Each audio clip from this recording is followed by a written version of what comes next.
اعوذ باللہ من الشیطان الرجیم، بسم اللہ الرحمن الرحیم۔ ناظرین، پروگرام عوامی عدالت کے ساتھ میں آپ کا میزبان سردار توقیر آپ کی خدمت میں حاضر ہے۔ جیسا کہ آپ کو پتہ ہے کہ ہم 2-3 دن بعد جو کرنٹ ایشوز ہوتے ہیں ان پہ بولتے ہیں، جو ہمارے پاس معلومات آتی ہیں وہ آپ تک پہنچاتے ہیں۔ اور آج آپ میری دوسری اسکرین پہ دیکھ رہے ہوں گے کہ مطیب صاحب بیٹھے ہیں بیچ میں، کافی ایک ٹریجڈی کے بعد کافی دنوں کے بعد یہ آئے ہمارے یہاں پہ، اور یہ پروگرام اب شروع کر رہے ہیں۔ مطیب صاحب آپ کو خوش آمدید کہتا ہوں جی میں۔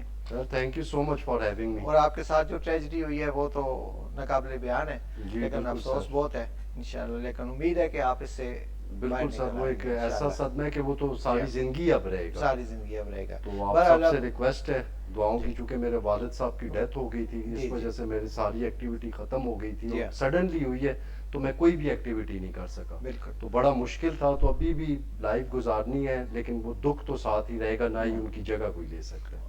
بہرحال بڑی خوشی ہوئی جی آپ کو دیکھ کے دوبارہ اپنے اسٹوڈیو میں، اور انشاءاللہ امید کرتا ہوں کہ آپ پروگرام ہمارے ساتھ جاری رکھیں گے۔ اچھا سر، کچھ آ جاتے ہیں تھوڑا سا کرنٹ افیئرس پہ، تو کہ آج کل جو برننگ ایشو ایک چل رہا ہے پی ٹی آئی کا، وہ 1970 میں بھی وہ خان صاحب چلے گئے ہیں، وہاں سے کوئی مثالیں دے رہے ہیں، یہ کوئی انہوں نے کچھ اور بات کی ہے، آگے سے کچھ اور بن گیا ہے۔ اب انہوں نے تو ایک یہی کہا ہے کہ وہ مثال دی کہ جس طرح اس وقت ہوا تھا کہ جس کو مینڈیٹ ملا ہے اس کو انہوں نے وہ اکنالج نہیں کیا، اور جس کو کم ہے وہ اس وجہ سے بنگلہ دیش بنا ساری، انہوں نے ایک مثال کے طور پہ دی، لیکن آگے لوگوں نے دوسری جماعتوں نے سیاسی پوائنٹ سکورنگ کے لیے کیا یا کیا کیا۔ بہرحال ملک کے لیے یہ ٹھیک نہیں ہے، معیشت کے لیے یہ ٹھیک نہیں ہے، کیونکہ ملک کے حالات اس وقت ایسے جا رہے ہیں، تو یہ ان کو کوئی پاکستان سے محبت نہیں ہے۔ اصل میں سردار صاحب، یہ آپ پاکستان کے اگر پولیٹیکل سیٹ اپ کی میرے ساتھ بات کرنا چاہتے ہیں تو میں یہ سمجھتا ہوں کہ چاہے وہ پی ٹی آئی ہے، چاہے وہ نون لیگ ہے، یا جو بھی پولیٹیکل پارٹی ہے، میں سمجھتا ہوں ان میں سے کوئی بھی آئیڈیالوجیکل نہیں ہے، نظریاتی نہیں ہے۔ خان صاحب آج شیخ مجیب الرحمان صاحب کی اگزامپل دے رہے ہیں۔ شیخ مجیب الرحمان صاحب وہ بندے تھے کہ اس ٹائم 1965 کے الیکشن میں جس ٹائم سب سے بڑی مخالفت کی جا رہی تھی محترمہ فاطمہ جناح صاحبہ کی، اس ٹائم وہ ان کے ساتھ کھڑے ہوئے تھے۔ اگر آپ اس سے بھی پیچھے چلے جائیں تو وہ اسٹوڈنٹ پالیٹکس سے اور گراؤنڈ سے اٹھ کے اوپر آنے والی، اور آپ دیکھیں فاطمہ جناح کے لیے بھی اس وقت کیا الفاظ استعمال کیے، وہ میں ابھی دہرا نہیں سکتا۔ جی بالکل، ان کے لیے الفاظ استعمال کیے گئے تھے، لیکن میرا یہاں پہ کہنے کا مقصد یہ ہے کہ جس بھی پولیٹیکل پارٹی سے اقتدار لیا جاتا ہے یا ان کو سائیڈ لائنز پہ کیا جاتا ہے تو وہ اسٹیبلشمنٹ کی مخالفت میں آوازیں بھی اٹھاتے ہیں، شیخ مجیب کی مثالیں بھی دیتے ہیں، ملٹری کوز کی ایگزامپلز بھی دیتے ہیں، لیکن وہ تب تک وہ آوازیں نکلتی ہیں کہ جب تک ان کو اقتدار نہیں ملتا۔ نہیں، اس وقت ہماری جو معیشت ہے، جو پاکستان کا اس وقت حال ہے، آپ سمجھ لیں وینٹیلیٹر پہ ہے ایک طرح سے، تو اس وقت یہ ایسی کنٹراڈکشن باتیں اگر انہوں نے بات کر بھی دی تو آپ اس کو جس طرح وہ کہہ رہے ہیں اس طرح سے کیوں نہیں لے رہے؟ دیکھیں، اصل میں ہم لوگوں کو ان کا مین مقصد یہ ہے کہ کنفیوز رکھنا۔ آج دن تک اس قوم کو اپنے حقوق کا نہیں پتا چلا، اپنے رائٹس کا نہیں پتا چلا۔ صحت، تعلیم، انصاف، پروٹیکشن، رسپیکٹ، ڈگنیٹی، یہ ریاست کی ذمہ داری ہے۔ کیا ہم لوگوں نے آج دن تک ریاست سے یہ ڈیمانڈ کیا ہے کہ ہمیں ہیلتھ کا نظام چاہیے؟ میٹرک تک ایجوکیشن آئین میں گیون ہے کہ وہ فری ہے، کیا ہمیں کوالٹی ایجوکیشن ملی ہے؟ ہمیں یہاں پہ صرف ان پولیٹیکل پارٹیز اور ان کے نام نہاد لیڈرز کے پیچھے لگا کے کنفیوز کیا جا رہا ہے، اور سب سے بڑا مسئلہ یہ ہے کہ یہاں پہ ذاتی مفادات کی جنگ ہے۔ جس ٹائم تک ہم لوگ قومی مفادات کو ترجیح نہیں دیں گے، چاہے وہ پولیٹیکل لیڈرز ہوں، انسٹیٹیوشنز ہوں یا عوام ہو، ہم لوگ ترقی نہیں کر سکتے، نہ یہ ملک آگے جا سکتا ہے۔ اب دیکھیں نا، ملک آگے کیوں نہیں جا سکتا؟ ملک اسی صورت میں جائے گا نا جب اوپر پولیٹیکل اسٹیبلٹی ہوگی تو نیچے آگے معیشت بھی ٹھیک ہوگی نا۔ جب اوپر ہی آپس میں لڑتے رہے، اور میرے خیال میں یہ محب وطنی تو ہے نہیں کہ بھائی اگر ایک سے کوئی بات ایسی ہو بھی گئی ہے اس کو فرگیو کریں، آگے چلیں، ہاں مٹی پاؤ تو آگے، لیکن یہاں مٹی بھی پیسوں کی پھر ملتی ہے نا۔ بالکل، اصل میں مسئلہ یہ کہ ایک ابھی آپ نے پیسوں کا ذکر کیا، ابھی آپ یہ دیکھیں تعلیمی نظام میں پیسہ آ چکا ہے، بدقسمتی ہے، بہت بڑی بدقسمتی ہے، سیاست میں پیسہ آ چکا ہے، ایون کہ ہر چیز میں ہم لوگوں کی سب سے پہلی ترجیح اپنا ذاتی مفاد۔ سنا ہے تعلیم میں مشتاق غنی صاحب کو ہائر ایجوکیشن کا منسٹر دوبارہ بنانے جا رہے ہیں؟ جی، یہ ایک اطلاعات تو آ رہی ہیں، ابھی تک اس چیز کو میں فی الحال کنفرم نہیں کر سکتا، لیکن غیر مصدقہ ذرائع سے میرے پاس بھی یہ اطلاعات آ چکی ہیں۔ تو پہلے بھی انہوں نے بڑا کام کیا ہے یہاں پہ۔ جی، وہ اس پہ بھی ایک ہونا چاہیے پروگرام، ان کی کنٹریبیوشنز دیکھنی چاہیے کہ ان کے ٹینیور میں ہمارے اس صوبے میں کیا ملا ہے. بورڈ اٹھ کے جا رہا تھا میرے خیال میں, جی بالکل, بورڈ جا رہا تھا, سینٹرلائز کر رہے تھے, لیکن اس کے بعد پھر کافی ریزسٹ کیا گیا ڈفرینٹ ریجنل پولیٹیکل پارٹیز کی طرف سے, اس وجہ سے ان کو فیصلہ. اچھا معیشت پہ دوبارہ آ جاتے ہیں, وہیں سے ہمارا سلسلہ کیونکہ وہ ایک جا رہا ہے. تو یہ مجھے آپ بتائیں کہ ایک طرف سے اچھا یہ سامنے حکومت جو ابھی آ رہی ہے, سامنے عوام کو خوش کرنے کے لیے یہ پیٹرول سستا ہو رہا ہے. ایک تو وزیر اعظم صاحب کی اپنی ریٹ نہیں ہے کہ انہوں نے 15 روپے پر لیٹر سستا ہونے کا اعلان کیا, لیکن رات کو وزارت خزانہ نے صرف 4 پہ سم تھنگ 5 روپے کہہ لیں وہ انہوں نے کیا. تو وزیر اعظم کا تو کہا نہیں مانا, پھر شور میڈیا پہ ڈالا, ہم لوگ بولے, سول سائڈ ساری تقریباً بولے, تو اس کے بعد انہوں نے کہا جی اس کو ریکنسیڈر کرتے ہیں 2 روپے کے 4 پہ میرے حال میں. اور بالکل سردار صاحب, یہ جو ان کی طرف سے کنفیوژن چل رہی ہے نا, حتمی فیصلہ وہی ہوتا ہے جو پرائم منسٹر کرتا ہے. تو اگر پرائم منسٹر نے 15 روپے کا آرڈر کیا تھا اور انہوں نے 4 روپے کا کیا ہے, تو یہ کنفیوژن ہے نا. تو وزارت خزانہ نے بات ہی نہیں مانی نا ان کی. اس کنفیوژن کو کلیئر ہونا چاہیے. لیکن سردار صاحب پچھلے 76 سال سے آپ سمپل سی ون لائنر میں کہوں گا, اس بیوروکریسی نے, اس پولیٹیکل سیٹ اپ نے, ان جتنے بھی کنسرنڈ سٹیک ہولڈرز ہیں, انہوں نے اس ملک کو کیا دیا ہے. آپ کے ملک میں 5 کروڑ ایسا بچہ ہے کہ جو سٹنٹڈ گروتھ کا شکار ہے, اس کو خوراک نہیں مل رہی. آپ کے ملک میں بے روزگاری آئے روز بڑھ رہی ہے, کرائم بڑھ رہا ہے. 2.5 کروڑ بچہ اسکول نہیں جا رہا, 2.5 کروڑ بچہ اسکول نہیں جا رہا. بالکل اسی طرف میں آ رہا ہوں. ان کو اسکول کی مطلب یہ اتنی بڑی فورس جس ٹائم کل کو بڑی ہوگی تو ان کو کیا ڈائریکشن ملے گی, اور جو اسکول جا رہے ہیں, جو تعلیمی اداروں میں جو بھیج رہے ہیں, وہ آگے سے ہمارا کیا. اچھا اب دیکھیں پیٹرول کیونکہ اسکرین ہر مہینے 15 دن کے بعد اس کا ہوتا ہے نا, تو ایک وزیر اعظم صاحب کی یا حکومت کی واہ ہوتی ہے, واہ بھائی انہوں نے سستا کر دیا. دوسری طرف بجلی چوری سے انہوں نے 2 روپے پر یونٹ, 2 روپے سم تھنگ پیسے کوئی یونٹ انہوں نے مہنگی. اب اس میں یہ ہے وہ انڈر ہینڈ کر کے کر دی لوگوں کے لیے. یہاں پہ ساری آئی ایم ایف کی ڈائریکشنز فالو کرنی پڑیں گی. آئی ایم ایف کی ڈائریکشن فالو کیے بغیر ہماری حکومت اس ٹیم ایک سٹیپ بھی نہیں لے سکتی. اس بات کا تو سارا جو آپ کا بجٹ ہے سب کچھ ہے یہ آئی ایم ایف سے منظور ہوگا. آئی ایم ایف خود کر ہے جی منظور ہوگا. سردار صاحب میں یہاں پہ آپ کو آج کے اس پروگرام کے تھرو یہ میسج دینا چاہوں گا کہ لوگوں کا یہ کام ہے, جو سول سوسائٹی ہے, وہ ان پولیٹیکل لیڈرز کا پیچھا چھوڑے. جس طرح آپ کشمیر میں دیکھیں لوگوں نے اپنے رائٹس کی بات کی ہے. اس ٹائم تک پاکستانی قوم ان نام نہاد لیڈرز کی جنگ لڑ رہی ہے. جس ٹائم پاکستانی قوم نے سٹیزن شپ کے کانسیپٹ کو سمجھا, اپنے رائٹس کو مانگا, تو اس دن کے بعد چینج آئے گی. ابھی یہ ٹیکس نیٹ کو کہتے ہیں جی, یہ 2 طریقے ہوتے ہیں ٹیکس نیٹ کے. جی ایک طریقہ یہ ہوتا ہے کہ جو آلریڈی وہ ٹیکس لگا ہوا ہے ان پہ اور لگاؤ. یہ پاکستان میں ایسا ہوتا ہے بالکل کہ بھائی ان کو اور لگاؤ اور بھگاؤ ان کو یہاں سے. کیوں کتنے لوگ یہاں سے چلیں گے بنگلہ دیش میں جا کے انہوں نے اپنی فیکٹریز, لوگ کنٹینرز پہ جا رہے ہیں, کشتیوں پہ جا رہے ہیں. لوگوں کو مرنا قبول ہے, اس ملک میں رہنا قبول نہیں ہے. اب میں دیکھیں دوسرا طریقہ, سوری میں آپ کی بات کاٹ رہا ہوں, دوسرا طریقہ یہ ہوتا ہے کہ یہ ٹیکس کم کرو تاکہ میں بھی دوں, آپ بھی دیں, سارے جو ہمارے لوگ اسٹوڈیو میں آج بیٹھے ہیں وہ بھی دیں, وہ بھی ٹیکس. یہ اس طرح سے زیادہ ٹیکس نیٹ میں آئیں گے لوگ اور زیادہ انکم ہوگی, لیکن اس پہ یہ نہیں توجہ دے رہے. بالکل ٹھیک ہے, اور پہ لگاؤ اور لگاؤ. ٹیکس کلیکشن ہونی چاہیے, ٹیکس کلیکشن ہونی تو چاہیے, لیکن وہ ٹیکس کلیکٹ ہونے کے بعد اس ملک پہ کہاں لگ رہے ہیں؟ نہیں آخر پستہ بھی کون ہے نا, یہ جو لون آ رہا ہے پہ ٹیکس لگتا ہے. نوکری پیشہ لوگ جو ہے وہ ان کے قبضے میں ہوتے ہیں, وہ اس کی ذات میں آ رہے ہیں, بزنس پیش آ رہے ہیں, کاروباری لوگ آ رہے ہیں. لینڈ لارڈ تو نہیں آ رہا کوئی, ریٹیلر جو جاگیردار. اب جس ٹائم تک پیسے والے لوگ, اشرافیہ جس ٹائم تک اس کو نہیں فالو کریں گے تو ہم لوگوں کا ریونیو کیسا بڑھے گا؟ اور جاگیردار وڈیرے جتنے ہمارے 22 خاندان ہیں, 23 خاندان ہیں جن کے پاس دولت ہے ساری, ان میں سے تو اشرافی جو ہمارے سیاستدان ہیں ان کا ٹیکس. نواز شریف صاحب کا ایک وقت میں سامنے آیا تھا 5000 روپے انہوں نے وہ دیا تھا. بالکل, اور یہ وہی میاں نواز شریف صاحب ہیں جنہوں نے یہ بتایا تھا کہ ووٹ کو عزت دو. آج وہی میاں نواز شریف صاحب ہیں یا وہی شہباز شریف صاحب ہیں جو کہ کہتے ہیں میں اسٹیبلشمنٹ کی آنکھ کا تارا ہوں. تو مطلب ان لوگوں کی جنگ, سردار صاحب میری یہ بات آن ریکارڈ رکھیے گا, ان لوگوں کی, ان پولیٹیکل پارٹیز کے لیڈرز کی جنگ صرف اپنے مفاد کے لیے اور اقتدار کی کرسی تک پہنچنے کے لیے. اس کے علاوہ اس میں کوئی حقیقت نہیں ہے. یہ جتنے بھی لوگ کہہ رہے ہیں کہ ظلم کا بدلہ ووٹ سے, ووٹ کو عزت, تو یہ صرف نام نہاد نعرے ہیں. ان نعروں کی آڑ میں عوام کو بے وقوف بنایا جا رہا ہے اور ان کو اندھیروں میں رکھا جا رہا ہے. اور دیکھیں نا نواز شریف صاحب, جب نواز شریف کی طرف بات آ گئی, آپ نے نام لے لیا, انہوں نے صدارت سنبھال لی, ٹھیک ہے, انہوں نے اٹھ کے جب اس کی اسپیچ کی تو وہ ساری پی ٹی آئی کے اوپر بیس تھی, ساری تنقید ہی تھی اس میں.